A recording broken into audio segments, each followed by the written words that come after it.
Voilà plus de 2 ans que je me sers très souvent du Mavic Air première génération. J'ai commencé YouTube en parlant du Mavic Air, j'ai fait environ 20 vidéos sur lui en décrivant toutes ses différentes fonctions.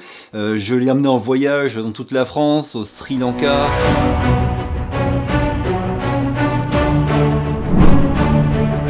en Italie, au Canada.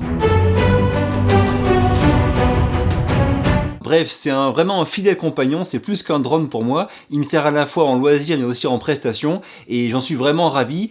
Bien sûr, il a quelques défauts qui sont bien connus. Premier défaut, c'est l'autonomie qui est vraiment assez faible, on va dire, même trop faible. Avec les batteries qui sont maintenant un petit peu usées, je tiens 13-14 minutes en vol avant de devoir me poser. Il y a aussi bien sûr la portée qui est assez faible, on est sur un signal en Wi-Fi, et donc même si on applique différentes précautions dont j'ai parlé régulièrement, on est quand même beaucoup moins serein qu'avec l'OcuSync. Et enfin, troisième défaut notoire, c'est le bruit qu'il fait, qui est assez gênant apparemment pour les animaux, mais aussi même pour l'oreille humaine, on va dire. Alors forcément, maintenant que le Mavic Air 2 est sorti, il y avait 3 choses essentielles que j'attendais de voir, c'était vraiment ces 3 points-là, quoi. Autonomie, portée et bruit.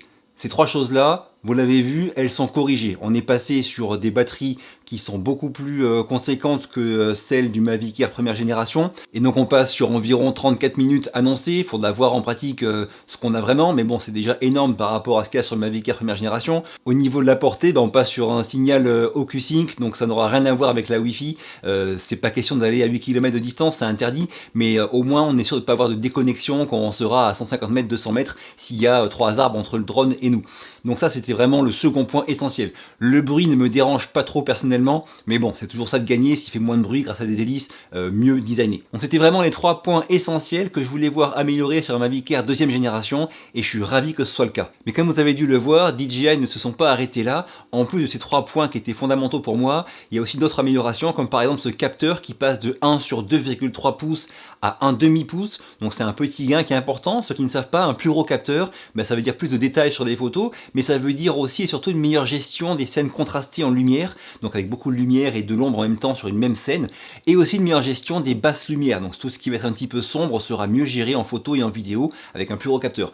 Alors on est encore loin du capteur Hasselblad de 1 pouce du Mavic 2 Pro bien évidemment, qui reste la référence en la matière, mais passer de 1 sur 2,3 pouces à 1,5 pouce, c'est toujours un gain qui est bon à prendre et qui permet notamment ce fameux 48 millions de pixels annoncés sur les photos. Alors ça on verra en pratique comment ça rend, mais bon voilà, en tout cas c'est une bonne nouvelle que ce capteur est augmenté en taille. L'autre bonne nouvelle, c'est qu'on a aussi du ralenti Full HD à 240 images par seconde, soit le double de ce que proposait le Mavic Air version 1. Autre point intéressant, c'est tout ce qui est HDR, donc on a de la 4K UHD HDR, des photos HDR, du panorama HDR, on a aussi ce focus track qui apparaît, tout ça, le Mavic Air V1 ne l'avait pas. Il sera très intéressant de voir en vrai à quel point c'est utile, à quel point ça rend bien. Autre point qui m'intéresse beaucoup, c'est qu'on passe sur différentes fonctions que le Mavic 2 Pro a, mais que le Mavic Air 1 n'avait pas. Je pense aux fonctions intelligentes comme le POI version 3.0.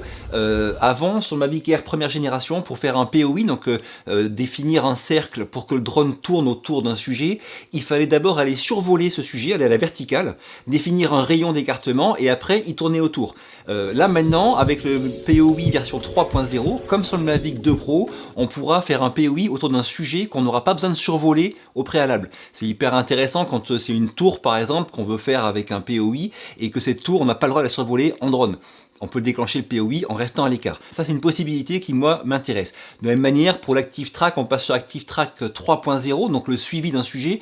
C'est pas mal parce que Mavic Air 1, quand on fait un Active Track avec un sujet qui est en descente, par exemple, le drone va le suivre, mais en restant à altitude constante. Donc au bout d'un moment, le sujet devient tout petit et il disparaît dans le paysage. L'Active Track 3.0, dont dispose le Mavic 2 Pro et le futur Mavic Air 2, peut suivre un sujet aussi en descente. Donc c'est aussi quelque chose qui, moi, m'intéressait beaucoup. Je vous mets en description de la vidéo toutes ces caractéristiques qui ont été annoncées donc cette nuit pour que vous puissiez un petit peu voir tout ça en détail. Alors est-ce qu'il est parfait? Non, aucun drone n'est parfait et puis ils ont quand même gardé leur catégorie de drone pour avoir un catalogue cohérent sans empiéter sur le Mavic 2 Pro. Donc forcément le capteur de 1 pouce reste le privilège du Mavic 2 Pro et là on est avec un capteur de 1,5 pouce. On sera en dessous au niveau du rendu photo et vidéo, voilà par définition. Mais bon, rassurez-vous que vous soyez débutant ou confirmé, avec ces caractéristiques là, il est complètement possible de prendre de très belles photos, bien plus qu'avec le Mavic Mini. Pour ce qui est encore des défauts de ce Mavic Air 2, alors beaucoup râlent sur son style, son look, ça c'est affaire très subjective.